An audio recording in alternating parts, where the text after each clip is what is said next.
그러면 지금 비디오 키신 분들 위주로 해가지고 소감 혹은 질문 좀 나눠보겠어요. 먼저 김지현 선생님. 김지현 선생님 음소거 키시고, 간단히 그 소감도 좋고 질문도 좋고 한 말씀 부탁드립니다.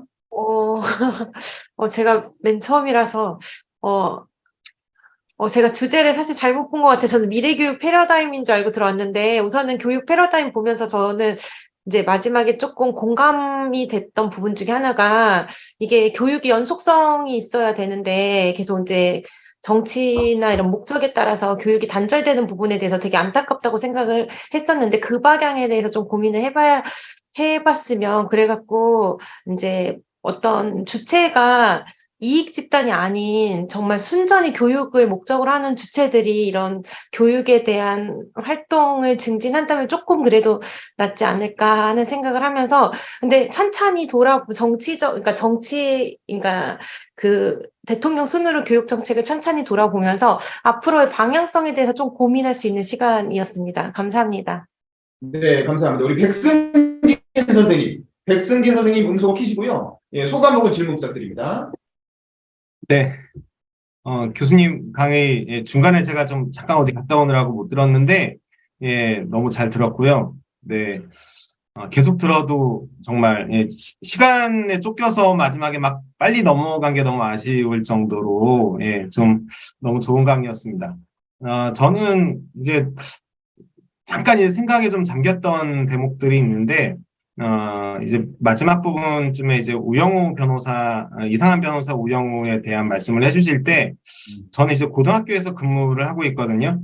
근데 이제 어린이들은 지금 당장 놀아야 한다라고 이제, 드라마 장면에서 얘기를 했었는데, 사실은 모든 사람이 다 마찬가지가 아닐까 싶습니다. 그 학창 시절이라고 하는 게 저도 사실 중학교 이후에 이제 고등학교 이후의 생활들은 정말 즐거운 기억들이 별로 없고 진짜 깜깜했던 그런 시절이었던 것 같고요. 뭐 대학도 좀 비슷했고요. 그래서 아 우리 아이들이 입시에 대한 부담, 그다음에 학업 때문에, 학력 때문에 차별받는 그런 상황, 그다음에 정말 재미없는 수업을 억지로 들어야 되는 그런 현실들, 이런 것들 때문에 어쩌면 아이들의 행복을 우리가 앗아가고 있는 그런 교육을 하는 건 아닐까?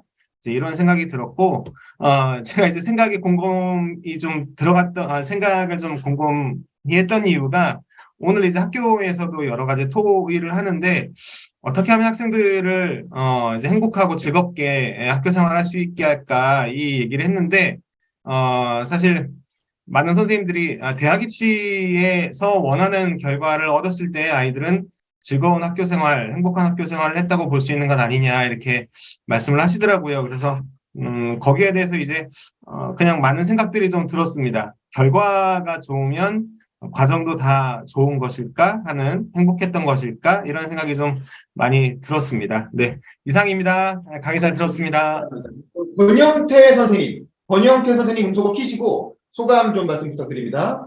소감 혹은 질문. 들리십니까? 네, 말씀하세요.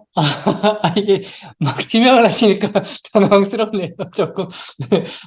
앞에 다 못 들어서, 다른 것 때문에 다 못 들어서 죄송하고요. 뭐, 여러 가지 좀 큰 틀에서 생각해 볼 수 있는 계기가 된 것 같고, 글쎄, 531 개혁, 아무튼 계약이라고 해야 될지 어떨지 여러 가지 좀 초점 맞춰서 그 평가하시면서 하시는 게, 그래서, 그 부분을 좀 다시 봐야 되겠다, 이런 생각 좀 하게 됐고, 뭐, 약간은 조금 세부적인 어떤 세부적인 것까지는 제시를 못 하셨는데, 나중에 이제 아마 추가적으로 뭔가 이제 앞으로 계속 메시지가 있으실 것 같은데, 뭐, 좀, 대안이라고 할 만한 부분에 대해서는 좀 너무 원론적이지 않나, 이런 부분에 대해서, 저도 아무튼 같이 좀 공부하면서 계속 나가야 될 부분이라, 지금 당장 뭐 비판적인 것보다는, 좀 같이 뭐랄까, 이런 뭐, 교육 분야에 있지 않는 사람도 사실은 참, 너도나도 교육 전문가처럼 뭐, 많은 학부모들이라든가 학교에 워낙 좀 민감한 문제들이기 때문에, 좀 계속 같이 하겠다는 말씀 드리면서 소감 마무리를 하겠습니다. 예. 네, 감사합니다. 수고하셨습니다. 김현준 예. 선생님께서 채팅으로 의견을 주셨어요. 한번 같이 보면 귀한 강의 잘 들었습니다. 감사합니다. 고교 학점제 적용을 받는 첫 학년을 둔 학부모로서 이번 정부가 일반고 중심의 평등교육보다 고교 학점제를 매개로 한 자사 특목고 중심으로 가는 것은 아닌지 걱정스럽습니다. 이번 정부의 향후 교육정책 방향에 대해 말씀해 주시면 감사하겠습니다. 평생교육이 활성화되지 못하는 이유도 궁금합니다. 라고 이렇게 의견과 질문 주셨습니다. 다른 분들도 질문하실 분 이렇게 채팅으로 올려주시면 됩니다. 아니면 음소거 키고 얘기해 주셔도 되고요. 일단 먼저 요거에 대해서 답변. 예, 아마 이제, 지금 또 걱정되는 게 또 하나 있어요. 이제, 챕터스쿨 같은 개념들, 협약형 학교를 또 만들겠다라고 하는 분들이거든요. 저는 이제, 예를 들면, 혁신학교 같은 경우가, 이런저런 비판들도 분명히 있지만, 선발권을 달라고 하지 않은 상태에서 어떤 학생들이 들어오든 간에 이 학생들을 잘 길러내야 되겠다라고 하는 이런 기본기에 충실한 이런 것들이 매우 중요한 과제일 텐데, 그러나 또 우리의 그 소중한 일상들, 소중한 어떤 그런 학교들의, 평범한 학교들에 대한 요 부분들을 자꾸만 도외시하고 어떤 스타 플레이어 중심의 뭔가를 만들어 나가는 방식으로 가져가는 방식들은 우리 공교육 생태계를 그렇게 건강하게 만들어내는 것 같지는 않았습니다. 저는 이 지점에 있어서는 좀 더 그 정책적인 관심들을 그 평범한 학교들, 일반 학교 쪽에다가 많은 관심을 기울여야 되고요. 그러려면은 자사고 특목고 같은 경우에는 네트워크형 고교 체제로 전환해야 됩니다. 그래서 선발권을 회수하되 대신 뭐 외국어에 관심 있는 학생들, 뭐 과학고에 관심 있는 학생들은 그쪽 학교에 들어갈 수는 있죠. 그렇지만 교육 과정을 개방형 체제로 열어줘서 예컨대 내가 A 지역에 있지만 우리 학교에는 스페인어를 못 가르쳐요. 근데 우리 지역에 내가 수원에 산다. 수원외고에는 스페인어고를 연다 그러면 야간에 열면 혹은 온라인으로 열면 수원에 있는 학생들에게 서비스를 제공해 줄 수 있잖아. 이런 학교 자체를 그 어떤 플랫폼 학교 내지 네트워크형 학교로 연결할 수가 있거든요. 영재학교 과학부도 마찬가지입니다. 그래서 그런 네트워크 학교 체제로 좀 더 전환해 나가는 것들도 매우 중요할 텐데 그 안을 잘 보게 되면 결국 그 선발권을 여전히 가지고 들어가는 방식들인데 그러다 보면 결국 인류학교, 이류학교, 삼류학교로 가져가면서 일반고의 그 슬럼화 현상들이 만들어지는 부분들이 있는 거죠. 이런 것들이 결국 어떠한 교육 목표를 만들어내도 결과 여기다 이런 상태에서 일반고에다가 돈 아무리 밀어줘도 한계가 있다. 그런 근본에 대한 어떤 고민들을 성찰해내야 되는데 이게 좀 안 되는 점들이 있는 것 같고요. 그런데 이제 어쨌든 대학교 안에서도 추후에 이제 고교학점제라고 하는 것들이 들어갔을 때 이제 제가 봤을 때는 앞으로 모집 단위별 특성화 전형 같은 것들이 매우 중요할 것 같아요. 그래서 이제 예를 들면 이런 거죠. 지금 왜 이제 문이과 이과생들의 침공, 수학 잘하는 학생들에 대해서는 엄청나게 다 우대를 하는 거예요. 그러니까 수학을 잘하는 학생들이 결과적으로 이제 되게 우대를 받는데 과연 국문과 갈 학생들이 엄청나게 수학 잘하는 학생들이 중요할까요? 저는 그 과에서 그 학교에서 국문과를 잘하는 학생들, 국문과에 올 학생들은 공통수학 정도만 잘해도 돼.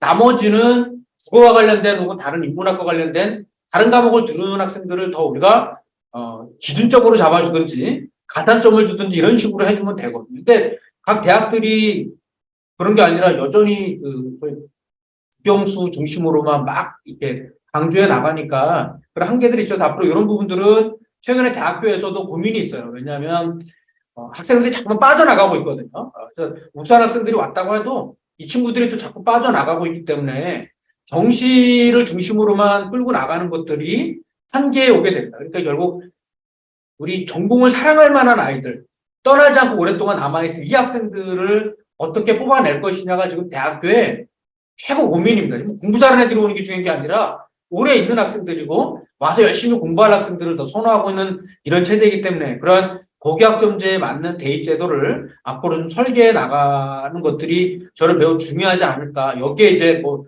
특목고 자사고라고 해서 우대를 주는 방식들은 한계가 있다. 이런 경우에는 오히려 대신의 비중을 좀 더 강화를 해주게 되면 예컨대 뭐 강남의 1등급하고 쪽 시골에 있는 1등급을 많이 등가로 쳐준다고 생각해보자. 그러면 계층의 보정 효과가 있는 거거든요. 뭐 이런 방식도 좀 고민해봐야 될 것 같고요. 평생교육이 활성화되지 않은 그 이유는 제가 봤을 때는 이제 우리가 유치원 교육, 중고등학교 교육, 그다음에 평생교육으로 고등교육 평생교육으로 나누고 있잖아요. 근데 이제 평생교육을 사유 개념으로 보고 그 안에 이제 기초중등 교육이 들어가게끔 이해를 해야 되고 거기에 이제 평생교육 체제 안에 다른 게 다 들어와야 되는데 우리는 이제 그걸 다 칸막이로 나눠놓고 그다음에 이제 학교 졸업하고 난 다음에 있어서의 자녀의 영역으로 이걸 인식하고 있기 때문에 철학 자체와 법 체계 주소 자체가 지금 더 엉켜 있는 상황이 아닌가 그런 지점 안에서 뭐 교육청에서도 뭐 사교육비 대책으로 평생교육을 사교육을 다루는 학원 관리하는 데가 평생교육을 하고 있거든요. 그게 다가 아닌데 이런 어떤 통계가 있기 때문에 다시 평생교육 중심으로 이런 법제나 시스템을 좀 다시 체계화하는 것부터 시작이 돼야 되지 않을까 생각됩니다. 그러면 몇 분만 더 소감 들어보고 마칠게요. 우리 서울 보성여고의 김혜진 선생님, 혹시 음소거 키시고 간단히 소감 혹은 질문 말씀해 주실까요? 김혜진 선생님, 네, 제 목소리 비디오도 켜주시면 더 들리실까요? 좋고. 제 목소리 들리실까요? 네, 말씀하세요. 크게 말씀해 주세요. 아, 네네네. 아, 저는 이거 들으면서 사실 여러 가지 생각이 들었는데, 정책이라는 거를 누가 이제 어떻게 만드는 것이며, 그러니까 사실은 정책을 학교 현장에서 이제 실제로 이제 실행하시게 되는 학교 현장의 선생님들도 계시고, 그 정책이 일상이 되는 학생들도 있잖아요. 그런데, 그 정책의 시작이라는 것이, 그게 이제 이런 현장들을 고려하고 이게 만들어지는 것일까. 그리고 굉장히 이제 시대도 빨리 변하면서 여러 정책들이 쏟아져 나오는데, 뭔가 다 의도는 좋은 것 같고, 다 나름의 어떤 이유는 있는 것 같은데, 그거를, 어떤 뭐, 그 단위 학교에서 혹은 이제 개별 개인 교사로서 이런 것들을 소화시키는 거가 굉장히 쉽지가 않다, 어렵다 이런 생각이 들고 뭔가 하나라도 제대로 소화시키고 내실화하면서 좀 갔으면 좋겠는데 예, 여러 다양한 정책들이 쏟아져 나오니까 되게 조금 어떤 그런 거에 대한 피로도가 있는 것 같고 그럼에도 불구하고 그 여러 정책들을 뭔가 관통할 수 있는 어떤 큰 원리가 있을 텐데, 그런 것들은 무엇일까? 우리가 뭔가 지키고 뭔가 실천을 해야만 하는 것이 있을 것 같은데, 이런 생각이 좀 들거든요. 네, 이상입니다. 네, 알겠습니다. 우리 이해숙 선생님 혹시 음소거 키시고 소감이나 질문 있으시면 말씀해 주실까요? 이해숙 선생님. 네. 강의 너무 잘 들었습니다. 교육 관련해서는 누구나 다 이야기할 수 있고, 다 고만고만하게 얘기할 수 있는 영역인 것 같습니다.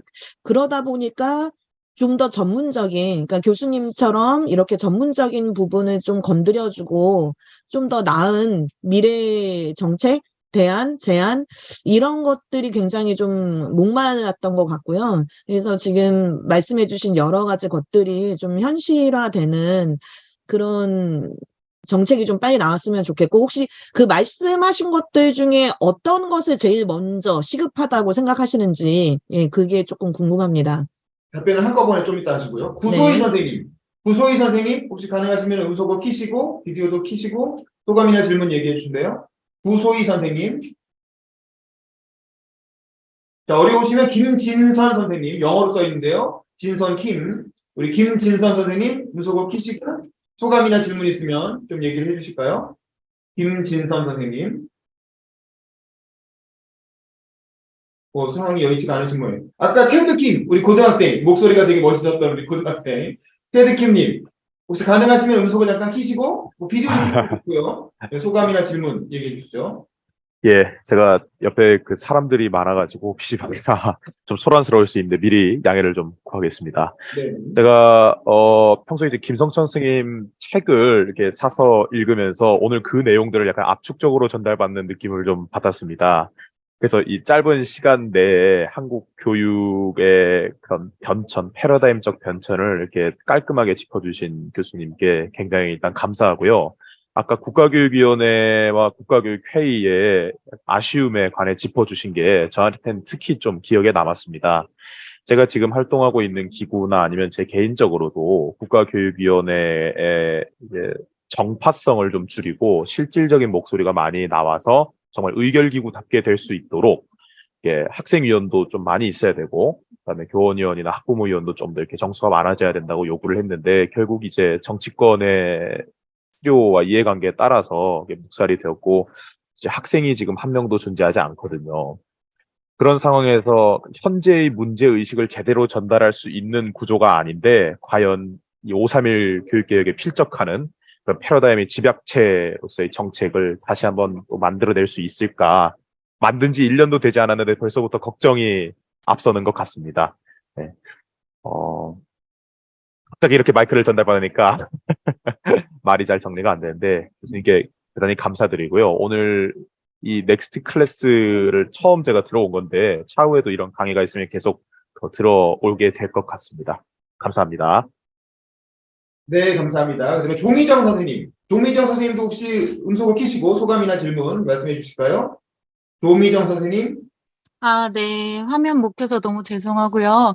저도 오늘 여기에서 강의는 처음 듣는데 평소에 김성천 교수님 강의를 이제 종종 들었었는데 오늘 한 번 더 저희 이제 우리나라의 교육사에 대해서 이제 총망라하는 시간을 가졌던 것 같고 더군다나 더 마음에 와닿았었던 것은 우리가 얼마만큼 아이들을 위해서 진심을 다해 교육을 해야 되는가 이런 열의가 다시 이제 올라오는 좋은 강의였던 것 같습니다. 감사합니다. 네, 감사합니다. 청구고 이동우 선생님이 그 채팅으로 올려주셨고요. 지금까지 고등학교가 아이들 내신을 두세웠고 국가가 수능으로 두세웠는데 이런 상태에서 고등학교 나아가 유치원 공교육 정상화 이야기할 수 없다. 두세우기는 유초등학교가 해야 할 일이 아니며 신입 선발해야 되는 대학이 온전히 감당해야 된다. 지금까지 기득권을 소유한 대학 교수들이 교육정치 결정에 큰 힘을 행사하고 있는 현실이 참으로 가슴 아픈 분노를 느낀다. 유치원 교육, 공교육은 국가에 기반하여 한명하며 성장의 본질적 역할과 사명에 충실할 수 있도록 패러다임 전환이 실현되어야 한다라고 이 의견을 보내주셨습니다. 혹시 더 의견이나 소감 말씀하실 분 있으신가요? 있으시면 비디오를 켜시거나 뭐 아니면 채팅으로 언제든지 의견 남겨주시고요. 자, 그러면 요 정도 하고 우리 교수님 답변 한 번 더 듣고 이제 슬슬 마무리 해주시죠. 예. 아, 예, 오늘 피곤하신 가운데 또 함께 많은 분들이 들어오셔서 경청해 주시고 소통해 주셔서 대단히 감사한 말씀을 좀 드립니다. 아마 1시간 정도에 하다 보니까 제가 좀 압축해서 막 빠르게 진행돼서 사이사이에 사실 원래 영상이라든지 좀 이해를 도울 수 있는 자료가 많았는데 그렇게 하지 못한 지점이 좀 아쉬운데 다음에 또 그런 기회를 주시면 제대로 하나하나 좀 뜯어봐서 가면 좋겠다 생각이 들었습니다. 아까 이제 좀 우리 가장 시급한 게 뭐냐라는 말씀을 좀 주셨는데요.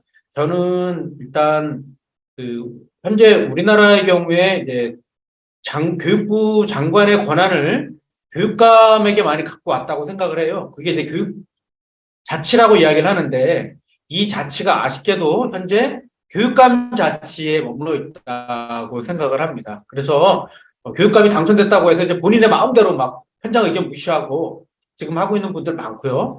지자체장들도 많이 있죠. 본인이 민주주의로 그 자리에 올라가 놓고 되게 반민주적인 어떤 행태를 보이는 모습들을 볼 때마다 피가 솟구칩니다. 근데 어쨌든 저는 이제 특히나 그 권한을 넘겨준다라고 하는 것 중에 하나가요.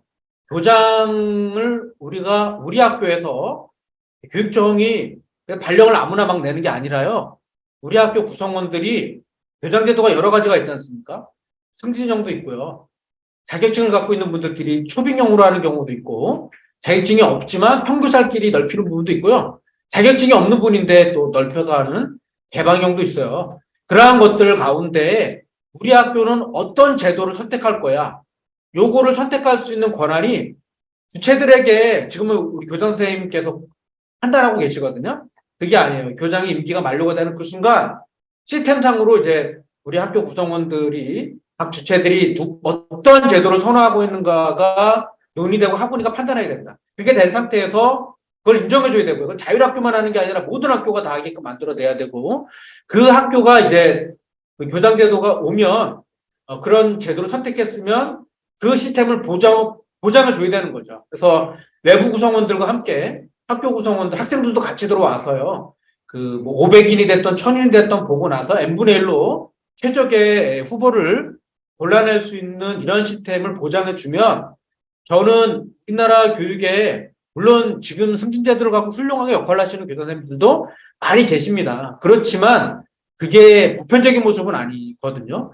그러니까 제가 봤을 때는 좀 더 내가 되고 났으면 구성원들과 약속을 의미 있게 지켜내고 실행해내고 우리 구성원들은 우리 학교 철학에 맞는 사람인지 역량이 있는 사람인지 리더십이 어떠한 사람, 그 사람이 그동안 어떤 삶을 살아왔는지를 검증해내서 최적의 교장 후보를 골라내야 됩니다. 이 시스템을 보장해 주는 것에서부터 저는 우리 교육의 학교의 역동성을 좀 만들어낼 거다라고 좀 보고 있고요. 이제도 이거를 먼저 가져갔으면 좋겠다라는 부분들이고요. 그런 것들을 위해서 학교 자치를 이야기했을 때는 그걸 감당해낼 수 있는 우리의 역량이 있느냐.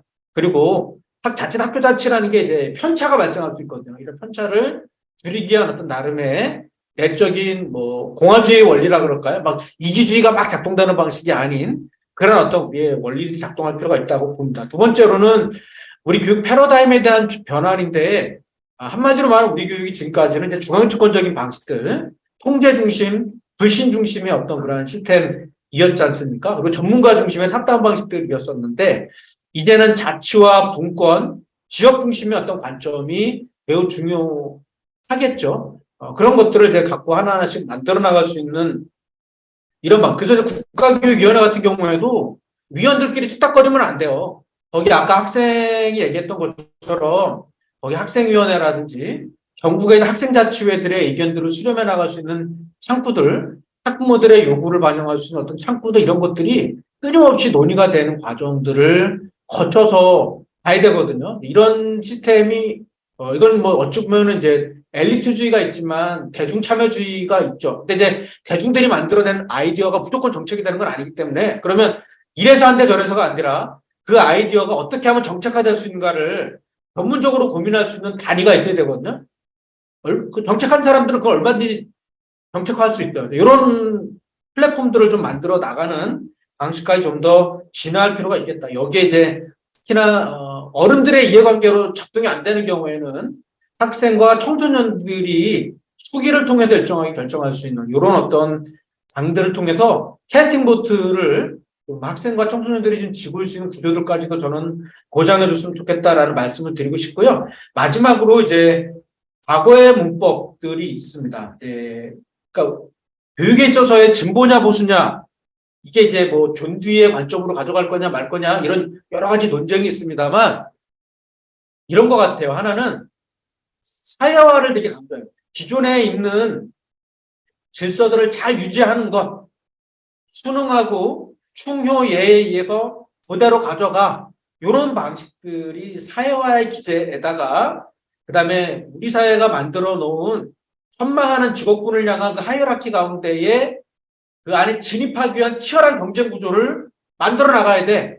요게 이제 결합이 되는 시스템을 충실하게 따라가는 거를 우리가 보수라고 본다면 진보는 변혁성을 더 강조하고 있는 부분들이 있고요. 뭐 사회화를 무시한다는 건 아니고요.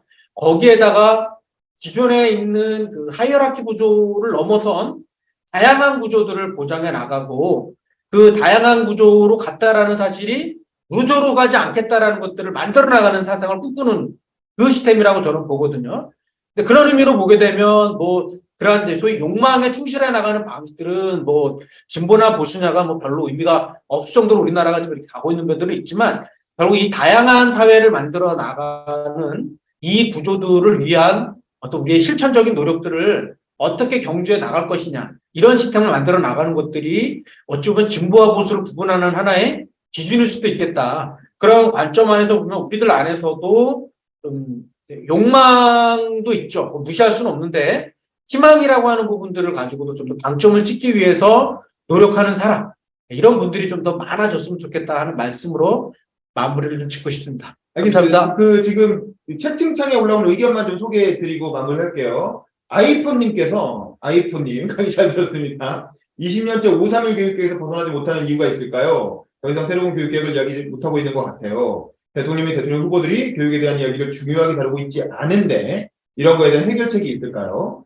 AI나 BI 등 미래 교육에 대한 이야기를 도구적인 이야기로만 하고 있어서 이런 부분에 대한 해결책이 있을런지 급하게 질문하느라 두서 없음을 용서드립니다. 그다음에 이동우 선생님, 문재인 정부가 공교육 평에 대해서 알고 있으면서도 거꾸로 가는 정치들을 만들고 추진해왔던 사실 그거 잊어서는 안 될 것이고 역사적 비판, 교육적 비판 제대로 받아야 할 것이고 우리 사회의 경제적 불평등 양극화 문제는 근본적 대입을 포함한 교육제도를 변경해서 이 문제가 아니고, 그래서 경제적 불평등 양극화는 근본적으로 교육제도가 아니라 경제 사회제도의 변화를 통해 해결해야 하고, 공교육의 본질적 가치를 키워나가야 하고, 그러한 가치 훼손을 왜곡이 없는 국민에서 경제적 불평등 양극화 해소에 관한 기능을 하는 것이 되어야 한다라고 의견 주셨습니다. 그리고 마지막으로 문재인 정부 당시 전교조는 내신으로 줄 세우기를 찬성하는 반교육적, 반시대착오적 주장을 펼쳤습니다. 근거는 내신으로 줄 세워서 대학에 입학하게 되면 모든 학교의 1등급이 똑같이 지급받기 때문에 열악한 지역 계층의 아이들이 희망하는 대학에 되어서 가서 누릴 수 있다는 것이었는데, 그러나 이것이야말로 우리나라 전국 모든 학교를 더욱 치열한 경쟁 체제, 부모의 경제력에 따른 서열형 재생 따른 문제를 확산시켰습니다. 라고 이동우 선생님께서 의견을 주셨습니다. 그 다음에 김진선 교수님은 강의 잘 들었습니다. 스피커 목에서 죄송하고요. 평생교육 속으로 모든 교육이 들어가야 한다는 큰 메시지, 감명 깊습니다. 교육감 체제에 대한 교수님 생각도 궁금합니다. 라고 주셨습니다. 뭐 답변을 하셔도 되고 그냥 마무리해도 되고 어떻게 하실까요? 예. 잠깐만 말씀을 네, 드리면, 네. 5.3년 교육개혁은 왜 우리가 못 넘었느냐라고 얘기했었을 때, 저는 하나는 이제 용기가 없지 않느냐라는 지적들이 있는 거예요. 그러한 상상력으로 나아가야 되는데, 그런 나아갔을 때는 결국 기득권의 문제가 작동하지 않겠습니까? 이제 그런 부분들을 돌파해 나갈 만한 용기가 없었다라고 이제 저는 이제 보고요. 두 번째로는 실력 부족이다라고 봅니다. 특히나 이제 우리 진보개혁에서도 이제 5.3년 교육개혁안을 뭐 못 넘었다라는 얘기를 많이 신자유주의다라고 이제 얘기를 하지만, 그러나 이제 그러한 비전을 만들어 나간다는 것은 때로는 우리의 기득권, 나도 기득권일 수 있는 거예요. 그러나 나의 기득권을 내려놓을 수 있겠는가로 가야 되는데, 나의 기득권을 내려놓지 않은 상태에서 상대방만 다 나쁜 놈들이야라고 얘기하는 방식으로는 안 풀리는 거지 않습니까? 그래야 새로운 상상력들이 넓혀질 수 있는 거고, 그건 뭐 교원이든 뭐 일반직이든 뭐 관료들이든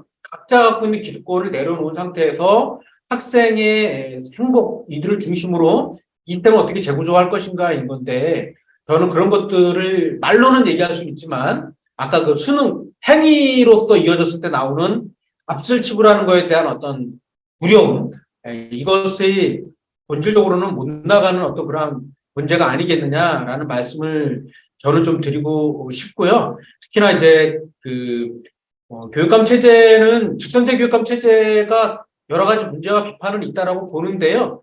그렇다라고 해서 그럼에도 불구하고 우리가 뭐 대선이나 교육감이랑 아주 국회의원까지도 많은 문제가 있음에도 불구하고 직선제가 민주주의의 어떤 가치에 맞고 뭐 경쟁의 원리에도 좀 부합되는 면들이 있기 때문에, 그러한 직선제 교육감이 갖고 있는 여러 가지 그 개선을 해야 할 사항인 거지, 이게 뭐 폐지로까지 가야 할 사안은 아니지 않느냐라는 생각 말씀드리고요. 마지막으로 너무 AI라든지 에듀테크 쪽으로만 가는 부분들에 대해서는 저는 오히려 공교육이 AI와 에듀테크를 따라가는 교육이 아니라 AI와 에듀테크가 할 수 없는 그 영역들이 있을 거라고 봐요. 그게 상호작용이 될 수도 있고, 사람에 대한 어떤 감성 교육이나 예술, 문예, 시민, 이런 거 아니겠습니까? 자기 생각 만들기 아니겠어요? 챗봇으로 할 수는 있지만, 챗봇이 할 수 없는 우리의 어떤 생각들을, 나의 생각과 관점을 볼 수 있는 부분들이 있기 때문에, 그러한 교육을 만들어 나가는 게 오히려 공교육이고, 대신 이제 그런 거를